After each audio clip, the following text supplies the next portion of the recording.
Welcome बच्चों. Once again we are going to start a new topic that is called capacitance. इससे पहले हमने potential और Gauss theorem के बारे में स्टडी किया था. अब बात करेंगे कैपेसिटेंस की. It's very clear from its name. Capacitance means capacity. We are going to talk about the capacity. So capacity किस चीज़ की capacity? For example I am taking a conductor here,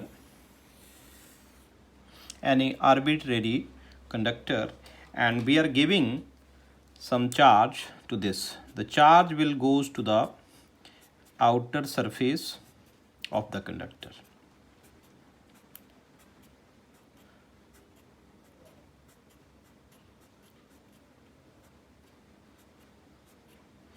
So this is the distribution of charge in a conductor, right? This is the arbitrary conductor. Electric field inside the conductor will be 0.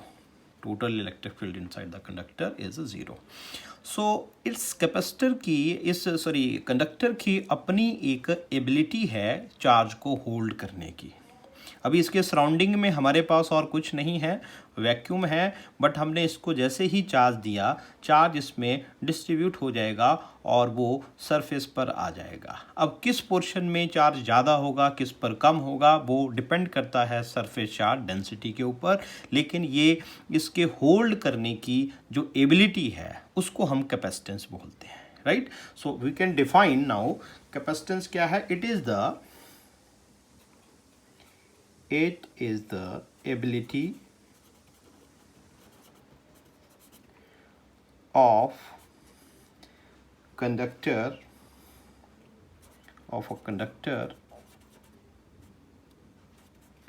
to hold the charge at given potential, which depends upon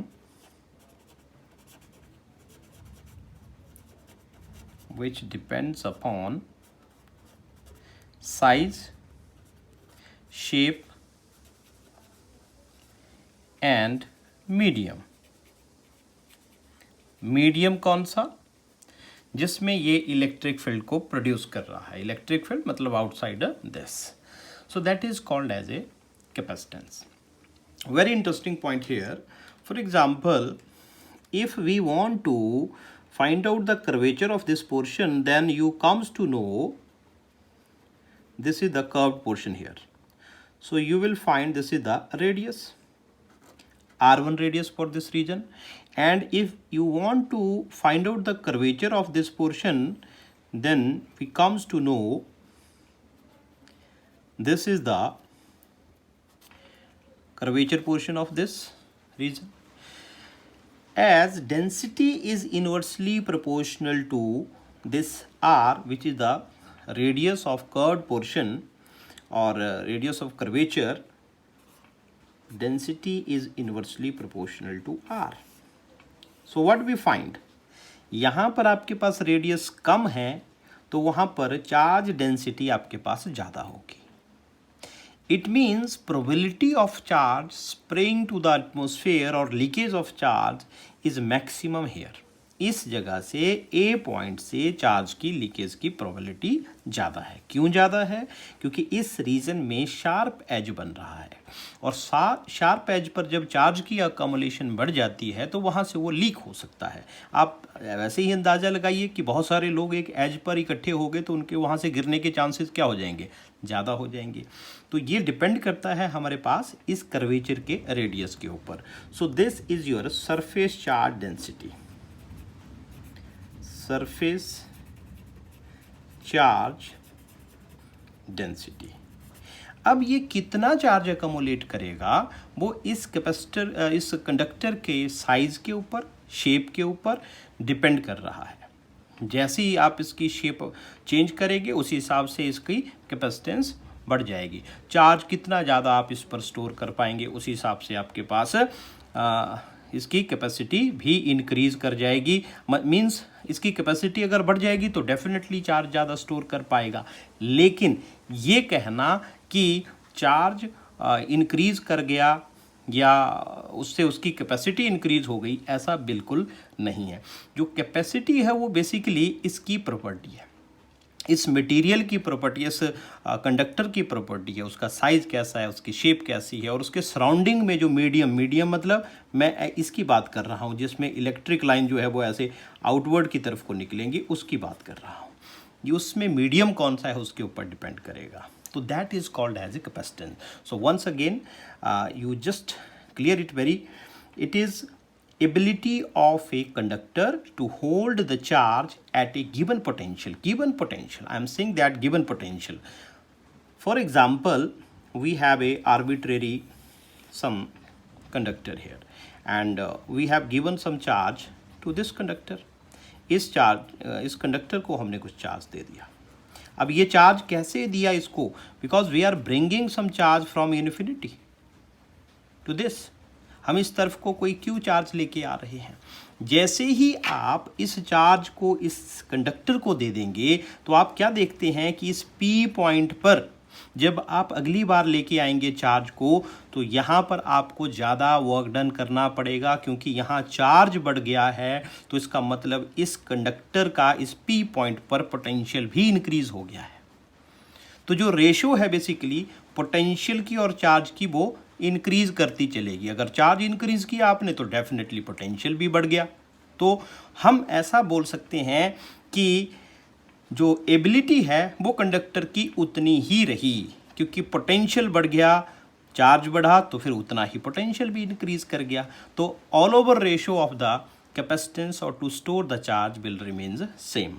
और एक चीज़ और देखिए, मैं यहाँ पर आपके पास इस charge को कहाँ से लेके आया हूँ, इन्फिनिटी से। नॉर्मली जब हम वर्क डन निकालते हैं तो वर्क डन आपके पास क्या होता है, work done is equals to that is charge into change in potential, यही होता है। तो अगर हम 1 यूनिट से चार्ज को इंक्रीज कर रहे हैं तो उसी हिसाब से पोटेंशियल भी इंक्रीज हो जाएगा आपके पास। तो इसका मतलब अगर ये 1 यूनिट ले लिया तो वर्क डन किसके इक्वल आ गया, चेंज इन पोटेंशियल के इक्वल आ गया। और ये रिलेशन हमने स्टडी कर रखा है कि जो चेंज इन पोटेंशियल है आपके पास, या इसको आप dV बोल सकते हैं, which is equals to minus integration infinity to some P point where you are taking this charge E into dr। ये हमारे पास पोटेंशियल निकालने का तरीका है। टोटल पोटेंशियल जब आप निकालेंगे, आप इन्फिनिटी पर पोटेंशियल क्या लेके चलते हैं, 0, और यहाँ पर पोटेंशियल P पॉइंट का आएगा, तो यह आ जाएगा potential at P is equals to minus infinity to P E dot dr।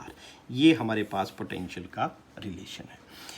Interesting point क्या है कि जैसे ही आपने यहाँ पर चार्ज को इंक्रीज किया, पोटेंशियल भी बढ़ जाएगा। इसका मतलब उस चार्ज को अगली बार लाती बार आपको उतना ही ज़्यादा वर्क डन उसके अगेंस्ट करना पड़ेगा, राइट।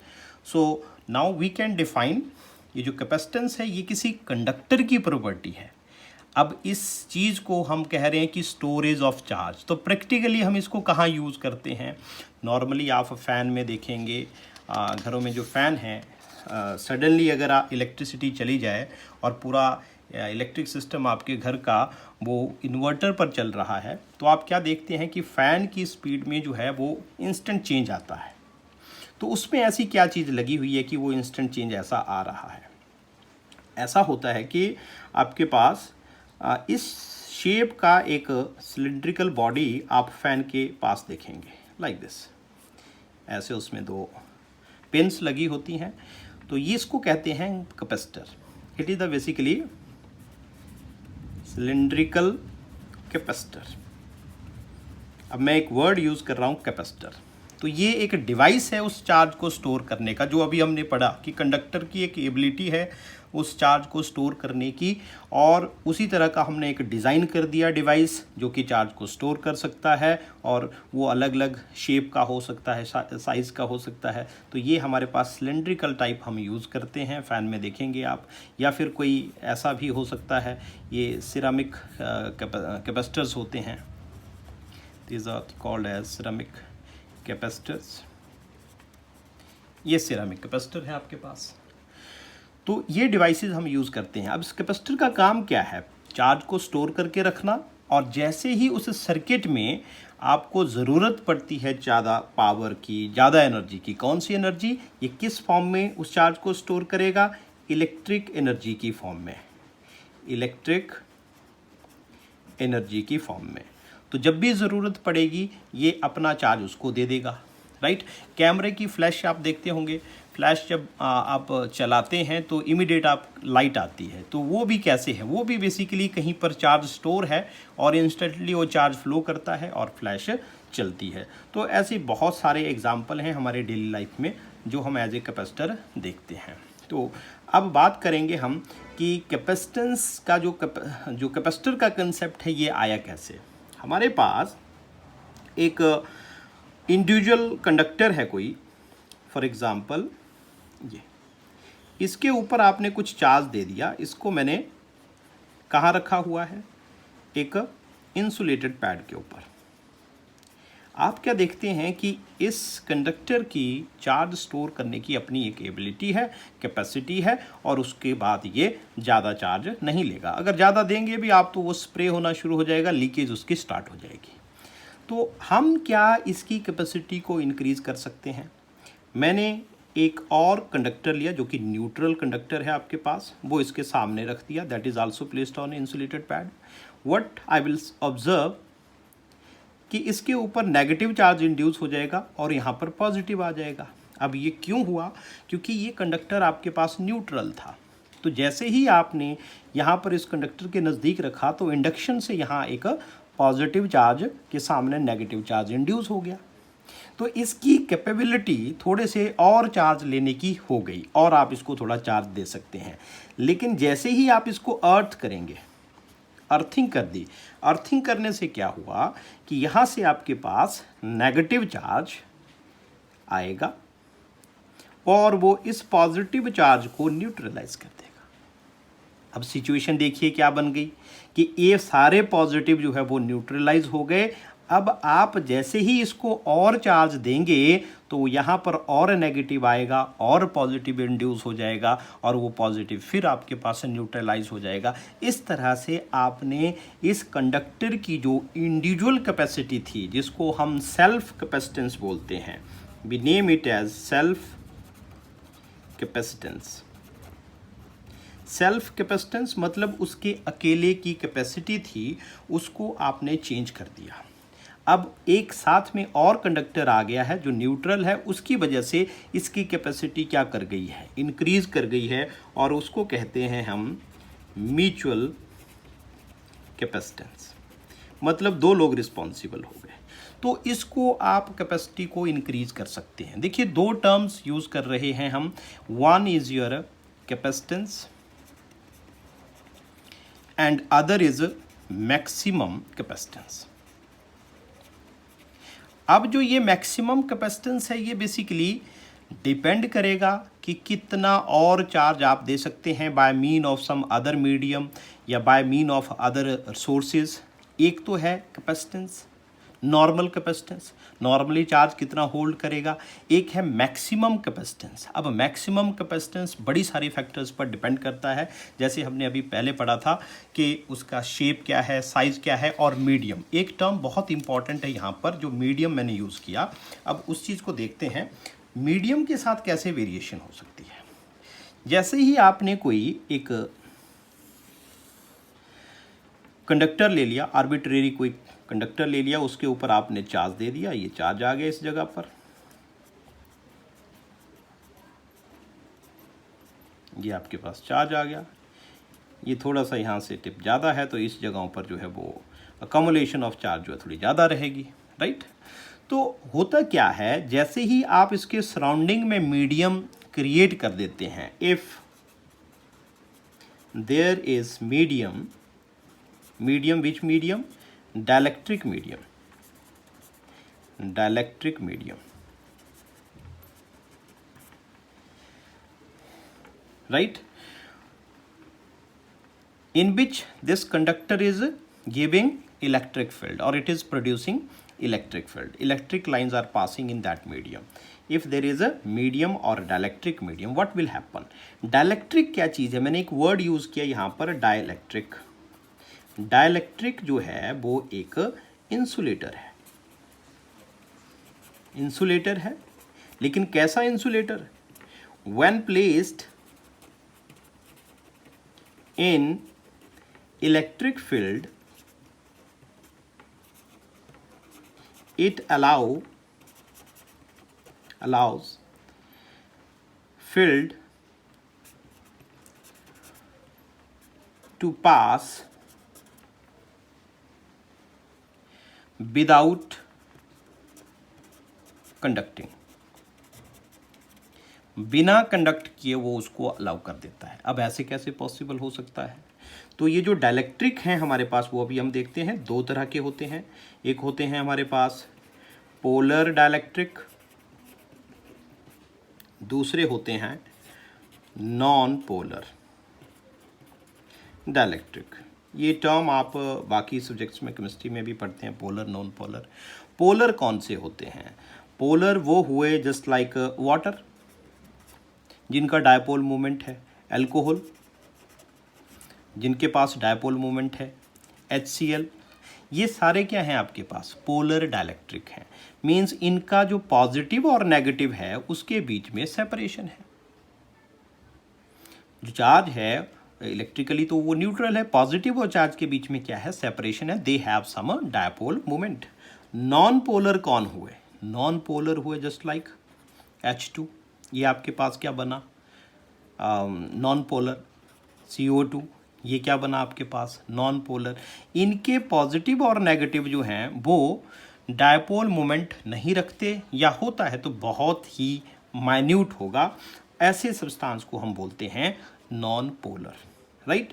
तो इसी को हम डाइलेक्ट्रिक कहते हैं। ये कंडक्ट नहीं करते, लेकिन जब इलेक्ट्रिक फील्ड में रखते हैं तो ये बिना कंडक्ट किए उस इलेक्ट्रिक फील्ड को पास कर देते हैं, right. That is called as dielectric. तो जो टर्म मैं आपके पास यहाँ डिस्कस करने वाला हूँ कि अगर यहाँ पर मीडियम है तो क्या होने वाला है। अगर मीडियम है तो बेसिकली ये मीडियम आ गया, सपोज करिए हमने इसके सराउंडिंग में कोई डाइलेक्ट्रिक रख दिया, उसका ये पॉजिटिव है और ये नेगेटिव आ जाएगा। ये आपके पास यहाँ पर पॉजिटिव है, ये नेगेटिव आ गया, और वैसे ही हमने यहाँ पर पॉजिटिव लिख दिया और यहाँ पर नेगेटिव लिख दिया। तो हम क्या देखते हैं कि जो नेगेटिव है वो इस पॉजिटिव की तरफ को है। अगर यहाँ फील्ड की वैल्यू बढ़ती चली गई, चार्ज बढ़ता चला गया, तो इस नेगेटिव को अट्रैक्ट करने की इसकी कैपेबिलिटी बढ़ जाएगी और इस पॉजिटिव को रिपेल करने की एबिलिटी भी बढ़ जाएगी। तो होगा क्या आपके पास यहाँ पर इस जगह से ये जो पॉजिटिव चार्ज है ये टूट जाएगा और नेगेटिव चार्ज आपके पास इस तरफ आ जाएगा, पॉजिटिव इस तरफ चला जाएगा और नेगेटिव इस तरफ आ जाएगा। अब क्या हुआ? ये नेगेटिव आएगा, इस पॉजिटिव को न्यूट्रलाइज करेगा। तो बना क्या बात फिर आपके पास? न्यूट्रलाइज कर गया, इसका मतलब अब आप इस कंडक्टर को और चार्ज दे सकते हैं। तो देखिए इसकी जो कैपेसिटी थी वो मीडियम के हिसाब से भी क्या कर गई? चेंज कर गई। तो that is called as capacitance will change with dielectric medium. अब डाइलेक्ट्रिक क्या है वो मैंने आपको प्रॉपर्ली बता दिया। थोड़ा और डिटेल में हम इसको डिस्कस करेंगे लेकिन अगली चैप्टर में। अभी हम बात करेंगे किसी कंडक्टर की, हम बात कर रहे हैं किसी कंडक्टर की कैपेसिटेंस को कैलकुलेट करेंगे। तो अब बात होगी न्यूमेरिकल वैल्यू की। हमने अभी बात कही आपसे कि जब आपने किसी कंडक्टर के ऊपर चार्ज को इंक्रीज करना शुरू कर दिया तो हुआ क्या कि उसका पोटेंशियल भी क्या करना शुरू कर गया? इंक्रीज करना शुरू कर गया। तो जैसे हम कह रहे थे कि इन्फिनिटी से हम चार्ज लेते आ रहे हैं और इसको देते रहे यहाँ पर। अब आप क्या देखेंगे? अगली बार जब लाओगे तो इस पॉइंट पर पोटेंशियल अलग होगा क्योंकि यहाँ चार्ज बढ़ गया होगा। चार्ज बढ़ गया है, चार्ज पोटेंशियल जनरली क्या होता है? Q/4πε0 और ये R होता है। अब जैसे ही आपके पास इस चार्ज की वैल्यू बढ़ जाएगी, पोटेंशियल भी इंक्रीज कर जाएगा। It means Q is directly proportional to potential. When we remove this proportionality it becomes C × V। और ये जो C मैंने लिखा ये बन गया आपके पास Q/V। तो यही जो बात मैंने अभी आपसे कही कि ये जो कैपेसिटेंस है इसी को कैपेसिटेंस बोलते हैं, कांस्टेंट ऑफ प्रोपोर्शनैलिटी, और इसी को बोलते हैं capacitance.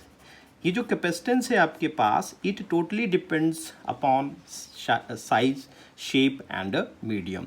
It do not depends upon charge and potential. आपको लग रहा होगा कि ये फॉर्मूले में है, डायरेक्टली प्रोपोर्शनल है, ये इन्वर्सली प्रोपोर्शनल नहीं, ऐसा नहीं है, क्योंकि जब आप यहाँ पर चार्ज इंक्रीज करेंगे तो ऑटोमेटिकली पोटेंशियल भी तो आपके पास उतना क्या कर गया, उतने यूनिट से इंक्रीज कर जाएगा। इसको कहते हैं capacitance. So for example, if we are taking charge is 5 coulomb and potential at that time is 1 volt, right, ये पोटेंशियल की यूनिट है। हमने इसको इंक्रीज कर दिया 10 कूलम, तो ऑटोमेटिकली फिर पोटेंशियल भी बढ़ गया आपके पास। वो कितना हो जाएगा, 2 यूनिट से इंक्रीज कर गया, तो ये कितना हो जाएगा आपके पास, 2 वोल्ट। तो रेशो आप क्या देखते हो, यहाँ पर रेशो कितनी थी, 5:1, यहाँ भी कितनी बन जाएगी, 5:1। तो ऑटोमेटिकली जो कैपेसिटेंस है वो उतनी ही रहने वाली है। So it do not depends upon charge and potential. So we can say that capacitance do not depends upon charge and potential। ये उसके ऊपर डिपेंड नहीं करता है। कौन फैक्टर है जिनके ऊपर डिपेंड करेगा, साइज क्या है, शेप क्या है और मीडियम क्या है। इसकी यूनिट क्या आएगी आपके पास, यूनिट होती है कैपेसिटेंस की फैराड, और उसको कैपिटल F से भी लिखते हैं आप। नॉर्मली ये बहुत बड़ी यूनिट है, लेकिन हम जो नॉर्मल लाइफ में यूज़ करते हैं, जो आप कैपेसिटर के ऊपर देखेंगे, या तो वो माइक्रो फैराड में होगा, या फिर वो नैनो फैराड में होगा, या फिर वो मिली फैराड में, ऐसे आपको मिलेगी। Otherwise it is in a farad. So when we say that capacitance is 1 farad, 1 capacitance is said to be 1 farad. It means capacitance is said to be 1 farad when charge of 1 unit increase its potential by 1 volt. That is called as 1 farad. या इसका opposite भी आप बोल सकते हैं। So it is the charge equals to charge when it is equals to a charge when potential is raised by 1 unit, when potential is raised by 1 unit। तो ऐसा हम इसको डिफाइन कर सकते हैं। सो C is said to be 1 farad when Q is equals to 1 coulomb और micro coulomb जो भी आप लेते हैं, 1 unit, and voltage is taken to be 1 unit volt, right? So we can say that 1 farad is the capacitance when it raises charge through 1 unit through a potential difference of 1 volt. That is called as 1 farad. किसी भी body का अगर आपने अब capacitance calculate करना है, तो पहले बड़े सिंपल एक टॉपिक से चलते हैं। कोई हमने आइसोलेटेड कंडक्टिंग स्फीयर ले लिया। So capacitance of isolated conducting sphere, ये हमने कोई स्फीयर ले लिया। So I am taking this sphere, this is the radius r, conducting sphere है तो charge is given to this. ये ऐसे आपने इसको चार्ज दे दिया, कंडक्टर के आउटर सरफेस पर चार्ज चला गया आपके पास। हमें पता होता है potential due to a spherical conductor on its surface कितना होता है, 1/4 pi epsilon naught Q upon R। ये Q इसको चार्ज दे रखा है। तो कैपेसिटेंस अभी हमने डिफाइन किया, C is equals to Q upon V। तो C is equals to 4 pi epsilon naught R। ये आपके पास आइसोलेटेड स्फेरिकल कंडक्टर की कैपेसिटेंस होती है। जो अर्थ है आपके पास वो भी ऑलमोस्ट ऐसी ही है। अगर आप अर्थ के लिए कैलकुलेट करना चाहते हैं capacitance of earth, so we can find out this. Earth के केस में रेडियस 6.4 इंटू 10⁻⁶ मीटर होता है, और ये जो 4 पाई एप्सिलॉन नॉट है इसकी वैल्यू 1/9 इंटू 10⁻⁹ रहती है आपके पास, राइट। क्योंकि ये हमने कैलकुलेट कर रखा है 1/4 pi epsilon naught is equals to 9 into 10⁻⁹ ये हमारे पास वैल्यू आती है। तो इसको लिख देते हैं हम न्यूटन मीटर स्क्वायर पर कूलम स्क्वायर। तो जब 1/4 पाई एप्सिलॉन नॉट की वैल्यू लिखेंगे तो पर न्यूटन पर मीटर स्क्वायर कूलम स्क्वायर, इसकी वैल्यू यहाँ आप डालेंगे सी की वैल्यू में तो कितना आ जाएगा, ये बन जाएगा 6.4 into 10⁻⁶ divided by 9 into 10⁻⁹। Calculate करेंगे तो ये 711 माइक्रो फैरेड के बराबर आता है और ये अर्थ की कैपेसिटी है। चलिए कुछ और टॉपिक्स के साथ चलेंगे लेकिन नेक्स्ट लेक्चर में, तब तक आप इसको रिवाइज कीजिए। Thank you.